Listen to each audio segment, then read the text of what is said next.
Alright, so we got EVIL-LYN, who is the femme fatale of the Masters of the Universe. This was the second of 3 figures that I picked up on my way to work yesterday. And I mentioned in the last video a great sacrifice that I made, which is that since I picked these up on the way to work, and I didn't want you guys to miss out on my opening them, because people seem to like these unboxing videos, I had to wait through my whole shift at work before I opened these up.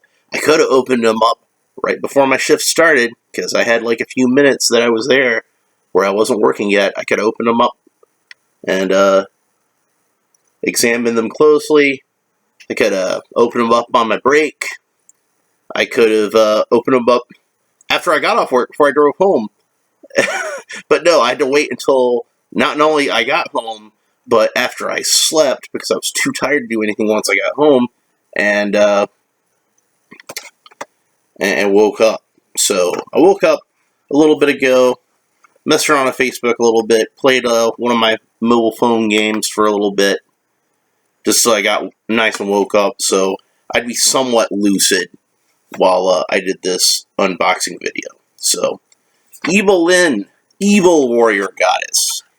So evil that you would actually say evil. And it says on the back, EVIL-LYN wields frightening magic, making her both Skeletor's greatest ally and his worst enemy. And she is the opener of things. So, the releaser of things. So you can see her in the package there, and her head mostly looks like the vintage head. Kind of like with Beastman and Skeletor, where it's pretty clearly based on the original sculpt, but they changed the expression on the face. And I wouldn't be surprised if what they did was they just kind of digitally scanned the original sculpt, and then just kind of on the computer just kind of messed around with their facial expressions. So, most of these seem to be that way, where it's just kind of like the vintage figure, but they made like one little change. Like, it's the expression on the bad guys, and on the good guys, Man-at-Arms has a mustache. And Teela, which you'll see in a little bit, has a completely different head. And He-Man has a completely different head. But for the bad guys, they seem pretty close to the vintage figure. And again, like the other ones, it says, modern posing retro play. So, and you can fit crystal ball into hand, twist into powerful battle positions. So let's go ahead and open her up. EVIL-LYN came out in the second wave. I think she was pretty late in the second wave. And unlike Trapjaw, she didn't get her own commercial. Unlike Triclops, she wasn't really advertised on the back of the package. And, like, Ram Man got his own commercial. Manny Face has got his own commercial. I don't think Triclops got a commercial, but they did have a picture of him on the back on the cross-sell of the comic books. They didn't have that for EVIL-LYN. So when I first saw her, she was kind of surprised. I think my mom bought her for me just as like a just be nice to my kid kind of thing, like when I got home from school. And since she was a character that I didn't even know existed, that was pretty cool. So she is a much brighter yellow than the original toy. Kind of like how Beastman was a much brighter orange. This is kind of like a more sort of, I guess I'd say canary yellow, whereas the other one was more of a sunshine yellow. I don't know the difference between yellows. My friend Trevor, he's a color guy. He can tell you the difference between yellows, but I can't. I'm not that knowledgeable. So let's see. Much like Beastman and He-Man, her staff is like really tightly taped in this plastic bag, like ridiculously. Like it's like they were rolling a joint or something. I'm probably gonna get flagged for doing dope on this commercial or on this video because I'm holding this thing up. I swear this is not marijuana. It's a child's plaything. that is just wrapped up in a weird way. So it was easier for me just to kind of cut the top of the plastic and slide the wand out. So now I've got her wand out, and I've already cut the rubber bands on the figure. I didn't make an announcement about it this time. Sorry about that. I know it's always exciting when I say I'm going to get out my handy-dandy X-Acto knife and cut them, but, you know, I've got 3 of these to do today, so I wasn't really thinking about it.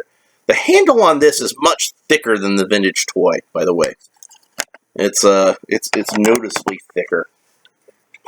So it's not the same exact mold. That might be why they did that, but I'm worried that now it's not going to fit in her hand pretty well. I don't know. This is the first female figure I've gotten from this line, so I don't know how well she's going to hold on to it. Obviously, the grip of her hand is a little tighter than the male figures because her hands are a bit tinier. But let's see how well she's going to hold on to it. If I kind of just slide it in there, it holds on okay, I think. It seems like it might pop out easier than a lot of the male figures' weapons, but I wish they hadn't have made it so thick. That's what she said. Anyway, so pretty good articulation. You can pinch her legs in like all the way like that, so she can be standing more sort of straight, rather than how she was posed in the package where she's kind of straddling something. And her joints seem a little stiff, so we'll just work those out. And nice detailing on the boots where you can really see the straps that are wrapped around her shins and the fur trim at the top. And she's got like the slight high heel like the original Tila figure had, which from what I understand, actually wasn't supposed to be a high heel. It was just supposed to be like kind of like she was supposed to be kind of standing tiptoe, and they just kind of put some plastic in the space there. It wasn't really supposed to represent a heel. It was just supposed to, you know, be something to help her stand up better. And for those of you who don't know, this is a fact that I learned on the Battle Ram blog, is EVIL-LYN was originally based on, her face sculpt was based on Sophia Loren.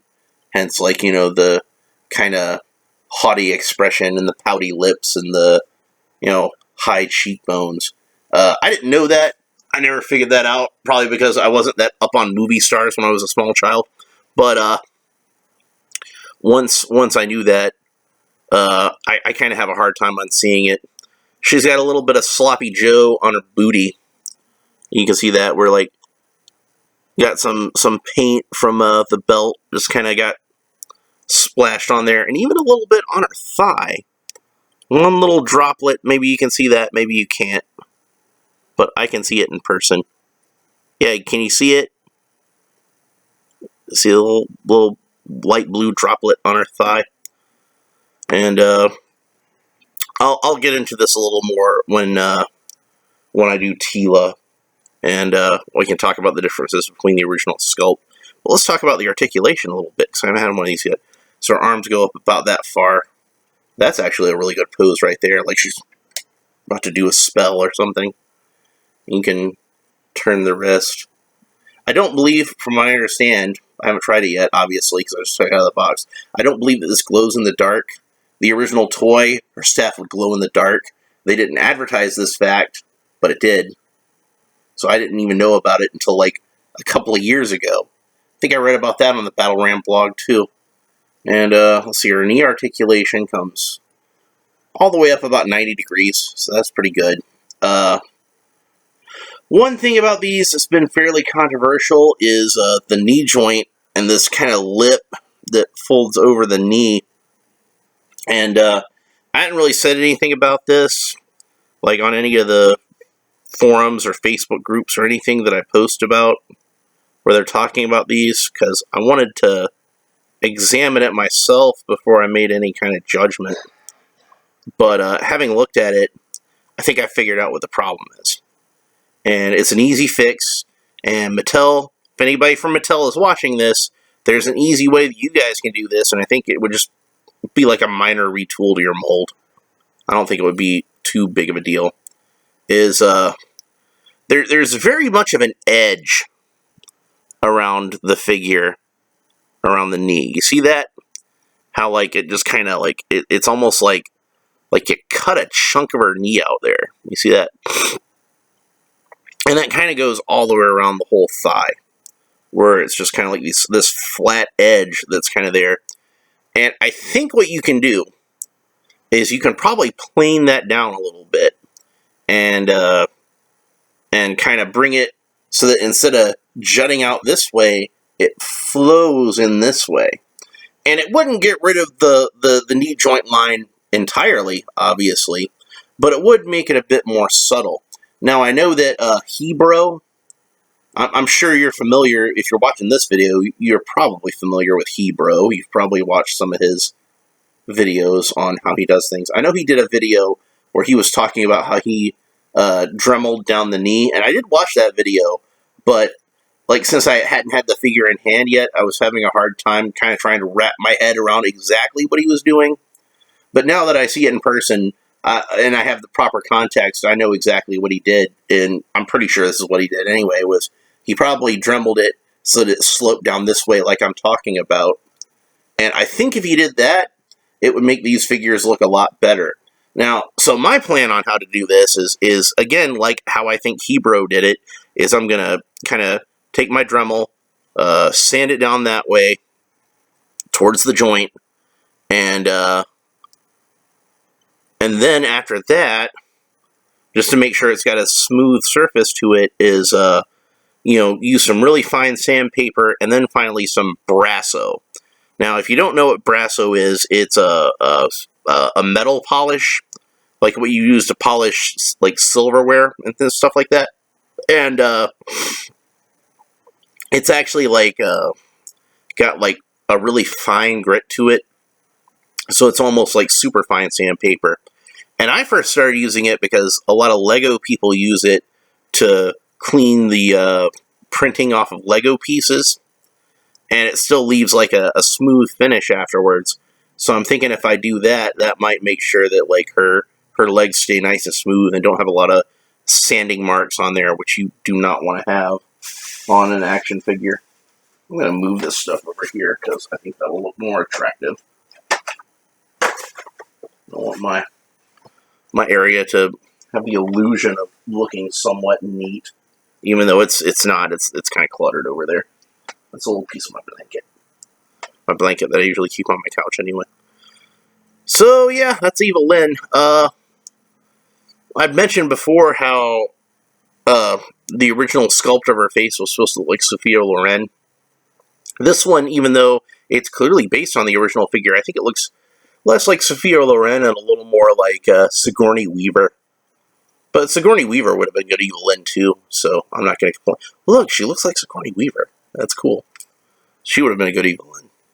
She probably still would be a good EVIL-LYN. I mean, she's like way older now than she would have been in the 80s, but she still looks good, I think. She might look better. I don't know. Like, I saw Sigourney Weaver in something like just a couple of years ago, and I thought she looked fantastic. Like, honestly, like my favorite movie the movie that I think, not my favorite movie of hers, one of my favorite movies of hers, probably my favorite movie of hers that isn't Aliens or Ghostbusters, is Galaxy Quest. And I thought that was the most attractive Sigourney Weaver ever looked. She looked amazing in that. And she was already, like, God, at least in her 40s by then, maybe even pushing 50. I'm not sure how old she would have been, but she looked fantastic. And part of that, was that they, were trying to make her look as good as... She had this blonde wig, and she apparently loved wearing the blonde wig, and she would wear it home and stuff like that. Sigourney Weaver, if you're watching this, you look great as a brunette. You don't need to be a blonde, but it does work for you. I'm sure Sigourney Weaver is on YouTube being like, oh man, I hope there's some bald goateed guy who's talking about those new He-Man figures, because I'm really interested in that. That she's all surprised. Oh my God, he's talking about me.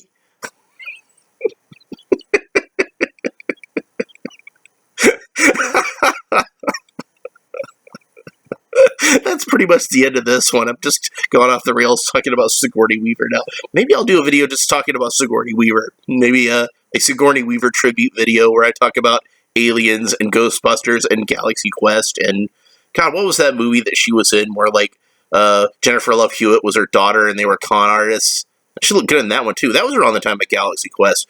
That woman's like a fine wine. Anyway, I'll talk to you guys later. Bye.